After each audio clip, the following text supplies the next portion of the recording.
NTPC green energy लिमिटेडमध्ये एकूण 63 जागांकरता भरती होती। यातली पहिली पोस्ट आहे इंजिनियर आणि सिव्हिल। यासाठी शैक्षणिक पात्रता बी किंवा बीटेक सिव्हिलमध्ये। एकूण जागा आहेत 20।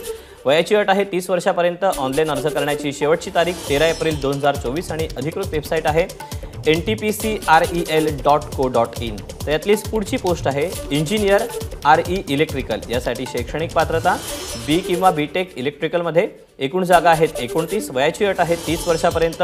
ऑनलाईन अर्ज करण्याची शेवटची तारीख आहे 13 एप्रिल 2024 आणि अधिकृत वेबसाईट आहे ntpcrel.co.in। यातलीच पुढची पोस्ट आहे इंजिनियर RE मेकॅनिकल। यासाठी शैक्षणिक पात्रता बी किंवा बीटेक मेकॅनिकलमध्ये। एकूण जागा आहेत 9। वयाची अट आहे 30 वर्षापर्यंत। ऑनलाईन अर्ज करण्याची शेवटची तारीख 13 एप्रिल 2024 आणि अधिकृत वेबसाईट आहे ntpcrel.co.in। तर यातलीच शेवटची पोस्ट आहे एक्झिक्युटिव्ह HR। यासाठी शैक्षणिक पात्रता पदवीधर आणि मॅनेजमेंटमध्ये PG पदवी किंवा डिप्लोमा झाला असणं गरजेचं आहे। एका जागेकरता भरती होते। वयाची अट आहे 30 वर्षापर्यंत। ऑनलाईन अर्ज करायचा आहे। अर्ज करण्याची शेवटची तारीख आहे 13 एप्रिल 2024 आणि अधिकृत वेबसाईट आहे ntpcrel.co.in। या वेबसाईटवर जाऊन या जागांसह इतर जागांविषयीचे अपडेट तुम्ही जाणून घेऊ शकता। एबीपी माझा, उघडा डोळे बघा नीट।